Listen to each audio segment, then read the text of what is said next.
canvassed the neighbors to see what they saw, if anything at all. And I had the plate number that Parrish gave me. And that came back to one of the defendants who had a Jersey address at the time. We made several trips into Jersey. We couldn't locate him there. We finally spoke to his mother, and she supplied us with pictures of him and 4 of his friends. Those pictures were shown to the 2 victims, and they subsequently ID'd 2 of the individuals that were involved. I didn't believe it, because at that time, with all this stuff going on with EPMD, anybody in their right mind know they couldn't come and tell me anything foul about Eric. 3 albums, #1s in a row. I had everything sold up. Our own producers, no money goes to nowhere. The fame was this high. Eric Sherman, he gotta have about $2 million at home. Yeah, a lot of people thought that I ripped Eric off and EPMD broke up because of money. My whole vision was blind. Got frightened by the numbers. It was a lot of money, being made, and, ends wasn't being cut the right ways. Got frightened by contrast. I'd be looking at niggas on the TV running off with the mouth and all this other bullshit about P jerking niggas or, P did this or P took that, fuck that. Got frightened by words, different phrases. You ever see a contract? P would have said, fuck all these niggas. P had his loot. Niggas wouldn't have gold albums. There wouldn't be no platinum albums. There wouldn't have been no World Tour. There wouldn't have been no Hit Squad mark. When he was controlling things, he wasn't teaching none of us what's going on. Market savings, CDs, tax bracket, tax account, accounting, contract, what do you own? Just breaking stuff down.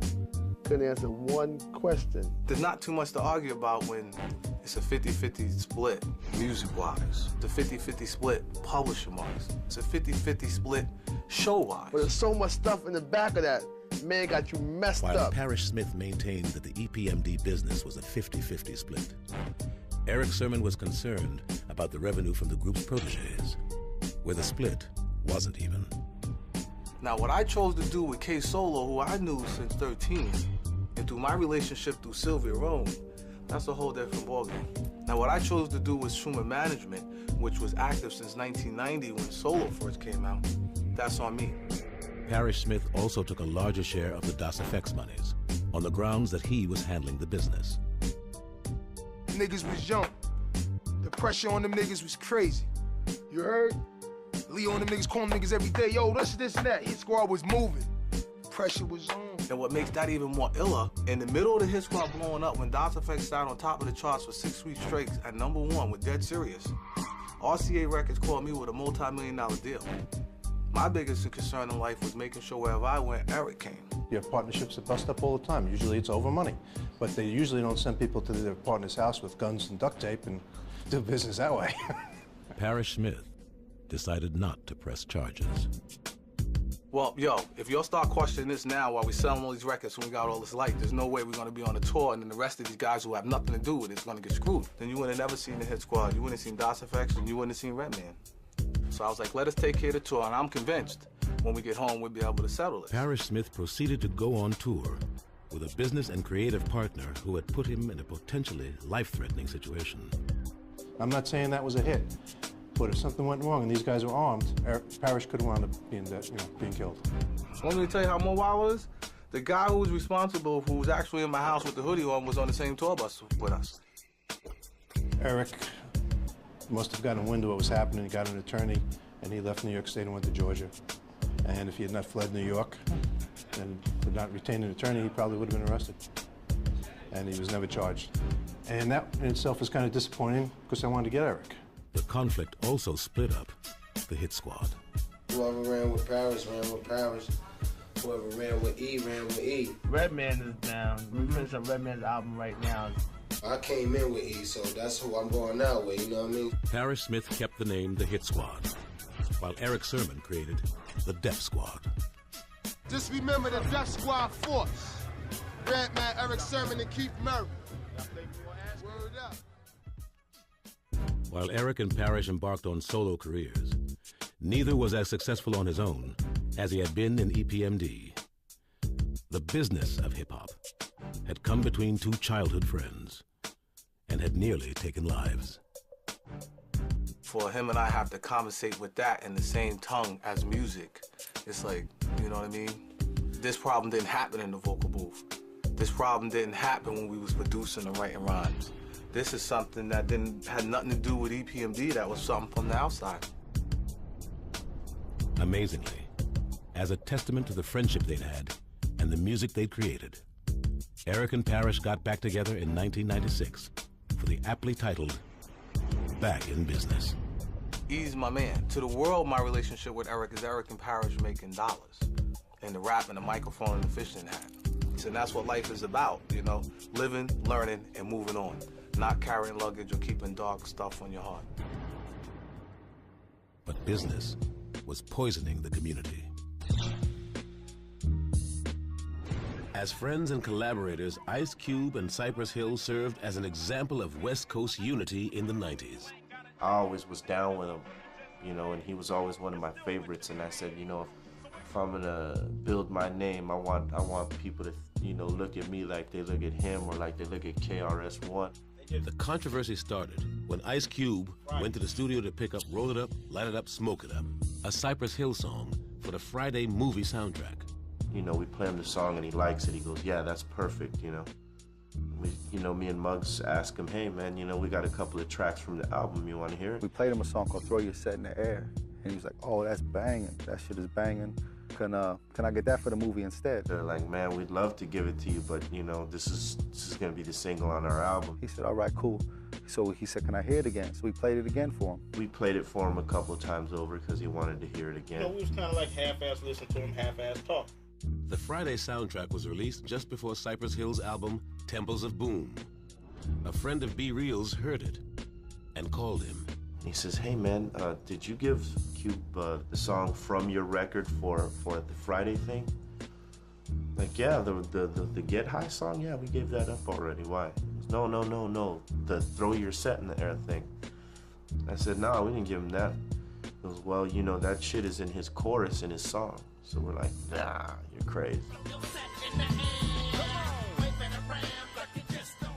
Finally, I hear it, and sure enough, there it is, you know, the same. It's like some of the words are changed around, but for the most part, the chorus is the same.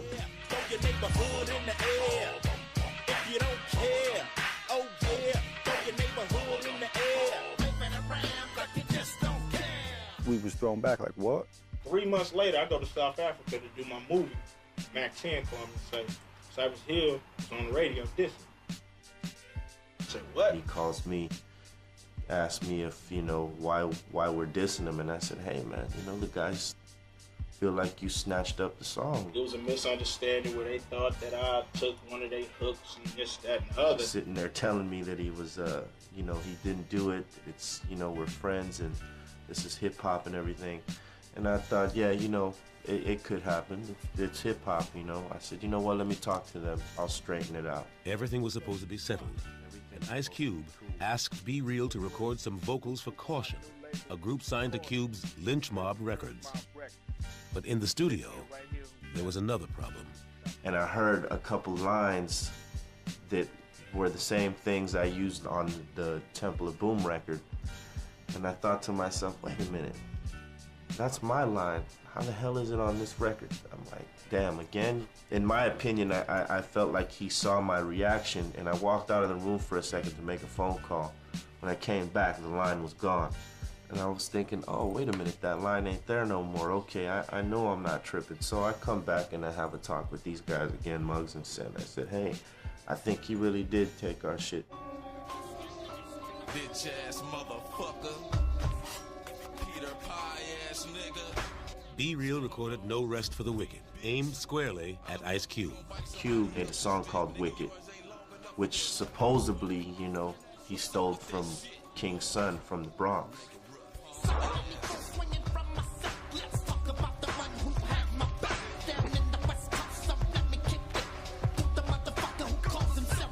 I remember Cube told me, man, these Cypress Hill niggas was tripping. And I said, I thought them was your homies. Cause they was down.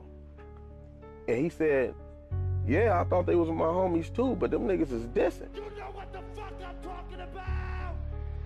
You know, me, I don't run from no challenge, from nobody. You know, even though we was dogs, you know, I feel like they should be dealt with the worst. Oh yeah, it ain't over, motherfuckers. These niggas don't understand. Ice Cube, among the most influential MCs in hip-hop history, was also legendarily vicious in battle. Having defended West Coast hip-hop against Common and others, Ice Cube also dismantled NWA and Jerry Heller in No Vaseline. After No Rest for the Wicked, Ice Cube took aim at Cypress Hill with King of the Hill. Every few years, niggas think they can deal with the real. Now I got to fuck Cypress Hill. I got a voice you should fear. I drink a beer, bust a rapping in your fucking career. You fucking cowards never seen King of the Hill was basically the diss against us with him and Mac 10. Junkie starting static, now I'm rolling up Cypress Hill, letting niggas have it. Cappies wanna be thugs up, load my slugs up. Hey yo, back up, Q dog, we passed that bitch Muggs up. Pull over, let me out. I had never met Be Real, Muggs, Sin Dog, nobody from Cypress Hill. And they was blood. But I was with this nigga, so I didn't give a fuck.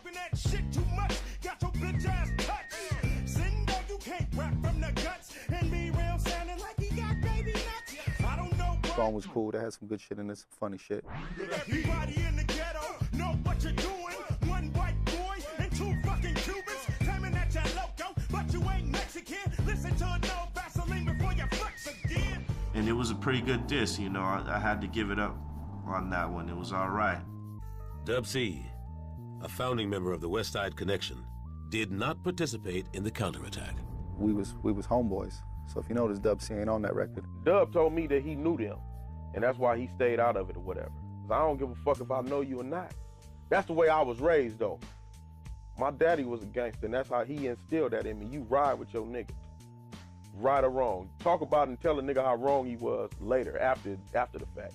But if it's going down, nigga, you gotta ride with him. Fuck everybody who really ain't really who in our way. You say that I took your hook, it must be the white boy thinking all niggas crooks. Now what? You hip hop hippies? How you fucking junkies think you gon' fuck me and chill and deal with the fact that you ain't got enough skill to kill the king of the hill? The most difficult part about that shit was to say something about Sin Dog. Sin even had a conversation with Cube and said, Cube, man, I remember No Vaseline. I ain't got nothing to do with this shit. And we still went on him, because that's how gangster it was at the time. And we didn't know was that a setup or what? So we just covered all bases. Fuck Sin Dog too. And Sin Dog is so wacky, ain't worth dissing. You niggas need to listen. After a diss like King of the Hill, most battles would be over. We waiting for round 2, you punk ass motherfuckers. And anybody else that wanna get some, stand in line. But bring a lunch, motherfucker. I already knew about the disc before it came out. I had the lyrics sent to me from unknown sources. The day after it came out, B just took their beat and killed them on it. We basically did what Cube had been known to do other people, you know, which is jack their beats and just diss the shit out of them over it, you know. Give me that beat! Give me that beat, bitch! We are at war! We had one of our boys named LC come on the track, and he sounded like Cube did when he was with NWA. Ding, ding, motherfucker! It's round 2! I got my lunch and my dinner, fool! You think we gonna bow down to some punk-ass niggas? We from the evil side, boy! So it kind of sounds like Cube is dissing himself, you know, like a mirror. He's looking in the mirror dissing himself. Ice Cube, you's an actor, not a motherfucking killer. What neighborhood you from? What don't you ever done? When the shit goes down, you the first one to run. Every time you talk, got a mouth full of drama. Only missing you done is go to church with your mama. Ice Cube Killer. We didn't sell it or nothing. We just put it out in the streets. We pressed up like 1,000 copies, sent them to all the DJs. Like you can't figure out where you from. Are you from South Central, the West Side, or Compton? Mac 10, the only thing you hogging on is Ice Cube nuts. Now it's all in your guts. You wanna be like him, but you got no skills. If he's the king, you must be the queen of the hill.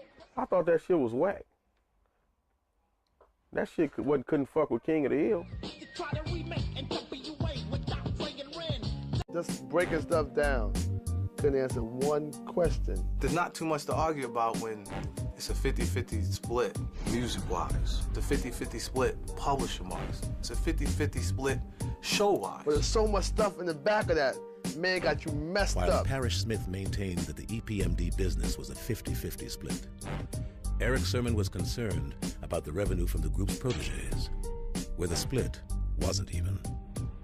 Now, what I chose to do with K-So, in their right mind, no, they couldn't come and tell me anything foul about Eric. 3 albums, #1s in a row. I had everything sold up. Our own producers, no money goes to nowhere.